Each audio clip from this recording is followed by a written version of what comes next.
Hello दोस्तों, स्वागत है आप सभी का अनलर्निंग पाठशाला के यूट्यूब चैनल पर। आई होप आप सभी अच्छे होंगे। आज की इस वीडियो में हम बात करेंगे एएलपी असिस्टेंट लोको पायलट के बारे में, और जो दो नोटिफिकेशन निकल कर आए हैं कल रेलवे की तरफ से। कल देर रात को दो नोटिफिकेशन, एक एज रिलैक्सेशन को लेकर, एक टेक्नीशियन की वैकेंसी।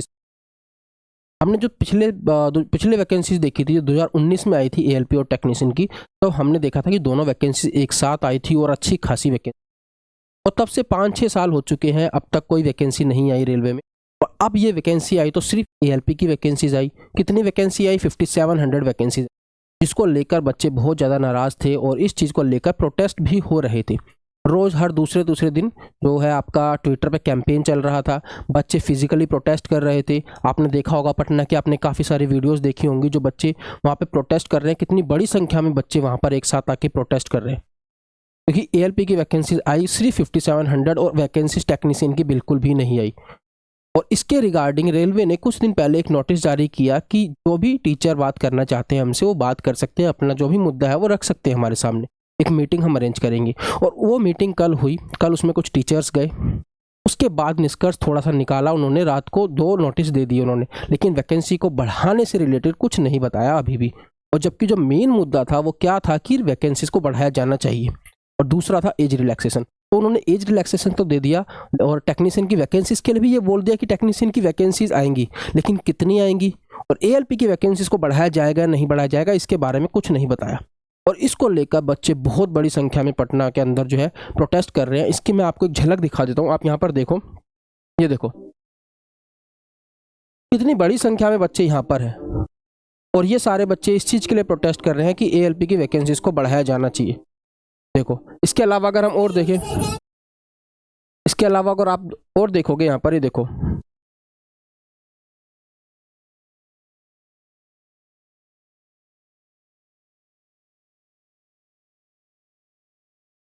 देखो मतलब कितने ज़्यादा बच्चे परेशान हैं इस चीज़ को लेकर, और वो रोड पर आए हुए हैं इस चीज़ को कि सरकार जो है अपनी आंखें खोले और देखे कि कितनी ज़्यादा इस टाइम वैकेंसीज की ज़रूरत है।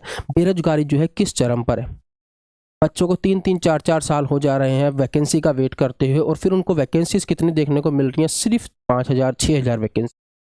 जबकि हर बच्चा ये एक्सपेक्ट करके बैठा था कि कम से कम 50-60 हज़ार जो वैकेंसीज हैं वो एएलपी और टेक्नीशियन की ही आएंगी। उसके अलावा फिर और भी जो अलग अलग जो ट्रेड है, जैसे जेई हो गया और ग्रुप डी हो गया, उनके अंदर अलग वैकेंसीज आएंगी। एनटीपीसी भी, आईएमए भी, आरपीएफ हो गया। ठीक है, तो बच्चे इतनी तो इसके अंदर एक्सपेक्ट करके बैठे थे, और वैकेंसीज आई हैं 5000 कुल, 5 से 6000 के बीच। तो इस वजह से बच्चे बहुत ज़्यादा परेशान हैं। अब कल जो मीटिंग हुई उसके अंदर कुछ टीचर्स ने उनसे बात करी और सारे मुद्दे उनके सामने रखे, और उसके बाद उसका थोड़ा सा निष्कर्ष निकला। उन्होंने थोड़ी सी चीज़ें आपको बताई। रात को 2 नोटिस निकल के आए। एक तो ये निकल के आया कि एएलपी के जो फॉर्म अभी निकले हुए हैं उसके अंदर आपको एज रिलैक्सेशन दिया जाएगा 3 साल का। ठीक है, यहाँ पे आप देख सकते हो एज रिलैक्सेशन जो है आपका 3 साल का बढ़ा दिया गया है। पहले ये 18 से 30 साल तक था जो नोटिफिकेशन आया था, अब ये 18 से 33 साल कर दिया। मतलब अगर आप अनरिजर्व और ईडब्ल्यूएस से हो तो आप 91 में अगर आपका जन्म हुआ है तो एक 91 उसके बाद के बच्चे का फॉर्म फिल कर सकते। ओबीसी 1988 के बाद, और एससी एसटी 1986 के बाद जितने ही बच्चों का जन्म हुआ है उस साल से इस डेट के बाद में, वो सब फॉर्म फिल कर सकते हैं। और लोअर बर्थ रेट मतलब इसके बाद आपकी डेट ऑफ बर्थ नहीं होती, 1/7/2006 से। ठीक है, तो ये 3 साल का एज रिलैक्सेशन आप लोगों को इसके अंदर मिल गया है। तो जिन लोगों ने, जो लोग फॉर्म नहीं फिल कर पा रहे थे सिर्फ और सिर्फ इस वजह से कि वो ओवर एज्ड हो गए हैं, वो अब फॉर्म फिल कर सकते हैं। और कब से फिल कर सकते हैं ये भी ध्यान रखना। आप यहाँ पे देखो, ये देखो नीचे लिखा है, आप 31 तारीख से, 31 जनवरी से 12 बजे के बाद आप फॉर्म फिल कर सकते हैं। ठीक है, मतलब आज रात को आप 12 बजे के बाद फॉर्म फिल कर सकते हैं। ठीक है, जो भी बच्चे फॉर्म फिल नहीं कर पा रहे थे। और दूसरा जो नोटिफिकेशन आया है वो आया है कि ये कुछ वैकेंसीज, अब मतलब कुछ नहीं, वैकेंसीज निकालेंगे किसकी? टेक्नीशियन की। पहले इन्होंने नोटिफिकेशन नहीं दिया इसका एएलपी के साथ, लेकिन अब इन्होंने बोला है कि अभी जो नोटिफिकेशन दिया था इन्होंने 1/2024 सेंट्रलाइज्ड एम्प्लॉयमेंट नोटिफिकेशन, वो था किसके लिए? एएलपी के लिए। अब वो एक और सेंट्रलाइज्ड एम्प्लॉयमेंट नोटिफिकेशन निकालेंगे किसके लिए? टेक्नीशियन के लिए। ठीक है, और ये जल्दी ही आपको देखने को मिलेगा। तो इसके लिए बोल रहा हूँ आप इनकी वेबसाइट को विजिट करते रहें। बहुत जल्दी इस चीज़ की प्लानिंग कर रहे हैं कि इसका नोटिफिकेशन आपको देखने को मिले। इन्होंने कुछ नहीं बताया है अभी कि कितनी वैकेंसीज इसमें आएंगी और एएलपी की वैकेंसीज बढ़ेंगी या नहीं बढ़ेंगी। अब वो चीज़ क्लियर होगी जब इसका नोटिफिकेशन आएगा उसके बाद ही। लेकिन बच्चों का जो मेन जो कंसर्न था वो यही था कि आप ALP की वैकेंसीज को भी बढ़ाएं, उसके बारे में इन्होंने अभी कुछ नहीं बताया है और बच्चे उसके लिए प्रोटेस्ट कर रहे हैं, अब भी प्रोटेस्ट कर रहे हैं। ठीक है, तो देखो क्या निष्कर्ष निकल के आता है। कुछ गवर्नमेंट की आंखें खुलती है नहीं खुलती। अभी जो वैष्णव जी हैं, अश्विनी वैष्णव, उन्होंने एक और चीज़ बोली थी कि हम हर साल रिक्रूटमेंट करेंगे, NTPC के लिए बोली थी, ग्रुप डी के लिए, ऐसे ही कुछ। अब देखो उन चीज़ों के ऊपर कितना काम होता है।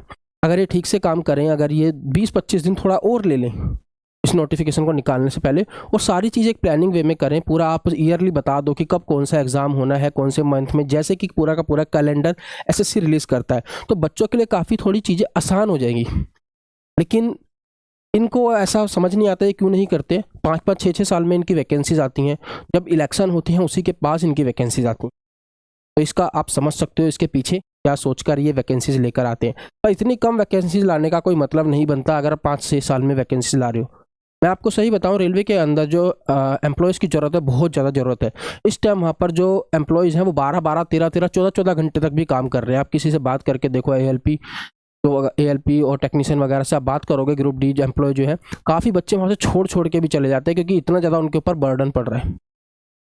तो आप अगर इस फॉर्म को फिल कर रहे हो तो आप देख लेना एक बार, मतलब कि अगर आप ओवर एज हो गए तो आप फिल कर सकते हो, अगर पहले फिल कर दिया तो अच्छी बात है।